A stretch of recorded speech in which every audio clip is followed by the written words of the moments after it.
Hello, ഞാനൊരു frock നൈറ്റിയുടെ video ആയിട്ടോ വന്നേക്കുന്നത്. ഞാൻ കൈകൊണ്ട് സ്റ്റിച്ച് ചെയ്തതാണ് കേട്ടോ. അപ്പോൾ ഒരു കോട്ടൻ്റെ മെറ്റീരിയൽ എൻ്റെ വീട്ടിലുണ്ടായിരുന്നു. പിന്നെ ഒരു അക്കോബയുടെ മെറ്റീരിയലാണ് കേട്ടോ ഞാൻ കടയിൽ നിന്ന് മേടിച്ചിട്ടുണ്ടായിരുന്നത്.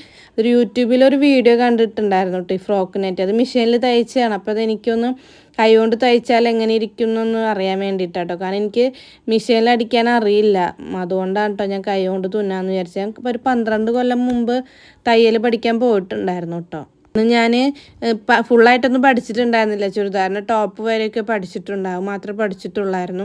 അപ്പം അതിപ്പോൾ എനിക്ക് തയ്ക്കാൻ അറിയില്ല കേട്ടോ. കാരണം അതൊക്കെ മറന്നുപോയി, ഇത്ര നാളായില്ലേ. പിന്നെ നമ്മൾ അതിനായിട്ട് ടച്ചൊന്നും ഉണ്ടായിരുന്നില്ല. അപ്പം ഞാൻ ആ തുണി രണ്ടാക്കി മടക്കിയിട്ട് നല്ല വശമൊക്കെ ചേർത്ത് മടക്കിയിട്ട് കട്ട് ചെയ്യാനൊക്കെ ഇടുന്നുണ്ട് കേട്ടോ. എന്നിട്ട് ഞാൻ എൻ്റെ നീളത്തിനൊക്കെ അനുസരിച്ച് കട്ടൊക്കെ ചെയ്യുന്നുണ്ട് ഇതിനകത്ത്. പക്ഷെ എനിക്ക് ആകെ കൺഫ്യൂഷനായി പോയിട്ടോ. അതന്നെ നമുക്കറിയാം, അതായത് ആദ്യമായിട്ട് ചെയ്യുന്നതിൻ്റെ ഒരു കൺഫ്യൂഷൻ എനിക്ക് ഉണ്ടായിരുന്നു. ഇതെങ്ങനെയാണ് ഇത് കട്ട് ചെയ്യുന്നത്, ഇതിൻ്റെ അളവൊക്കെ എങ്ങനെയാണ് എടുക്കുന്നത്. കാരണം വീഡിയോയിൽ അവരുടെ അളവിലായിരിക്കുമല്ലോ ഇതൊക്കെ ചെയ്യുന്നത്. അപ്പോൾ എൻ്റെ അളവിൽ എങ്ങനെയായിരിക്കും ചെയ്യുന്നതെന്നൊക്കെ എനിക്ക് ആകെ കൺഫ്യൂഷൻ ഉണ്ടായിരുന്നു കേട്ടോ. അപ്പോൾ ഞാൻ നീളമൊക്കെ കട്ട് ചെയ്തു. പിന്നെ ഫ്രില്ലിനുള്ളതൊക്കെ എല്ലാം കട്ട് ചെയ്തിട്ട് വെച്ചിട്ടുണ്ടായിരുന്നു.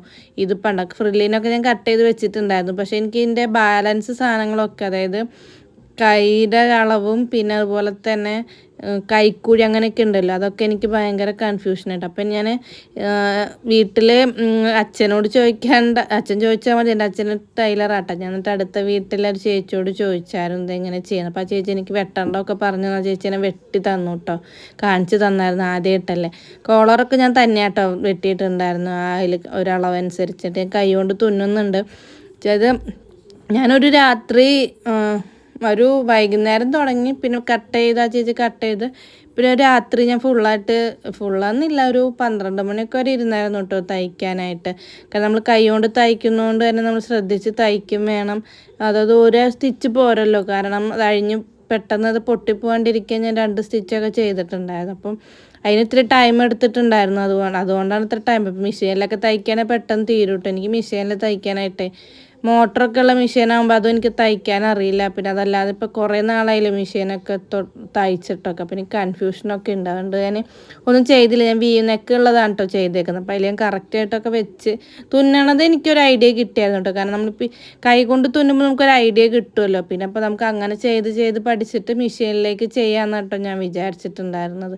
ഇപ്പോൾ തുന്നുന്നുണ്ട്. രാത്രി ഇരുന്നിട്ടാട്ടോ എൻ്റെ കോലൊക്കെ അതാണ്. രാത്രിയാണ് കേട്ടോ, ഒരു 12 മണിക്കായി കാണും.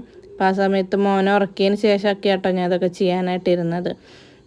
ആദ്യം കുറച്ച് നേരമൊക്കെ ഭയങ്കര പാടായിരുന്നു ആദ്യമായിട്ടൊക്കെ ഇങ്ങനെ തുന്നുന്നതിൻ്റെ. കാരണം ഇത്രയധികം നമ്മൾ തുന്നാറില്ല. നമ്മൾ ചെറിയ സ്റ്റിച്ചൊക്കെ ചെയ്യാമെന്നല്ലാതെ ഇപ്പോൾ കണ്ടിന്യൂസ് ആയിട്ട് ഇങ്ങനെ ഇരുന്ന് തുന്നാറില്ലല്ലോ. അതിൻ്റെ ഒരു ബുദ്ധിമുട്ടുണ്ടായിരുന്നു. അതാട്ടോ ഞാൻ പറയുന്നത്. ഭയങ്കര എളുപ്പമല്ല എന്നാട്ടോ പറയുന്നത്.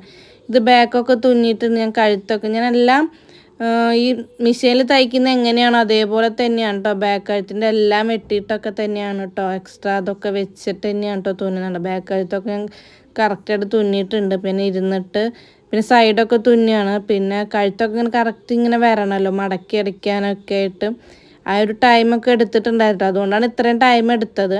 പക്ഷെ എനിക്ക് പെർഫെക്റ്റായിട്ട് ചെയ്യണം എന്നുണ്ടായിരുന്നു കൈത്തുന്നലാണെങ്കിൽ. പക്ഷേ അതിൻ്റെ ഫൈനൽ ലുക്ക് അടിപൊളിയായിരുന്നു കേട്ടോ. ഇഷ്ടപ്പെട്ടാൽ സബ്സ്ക്രൈബ് ചെയ്യണേ.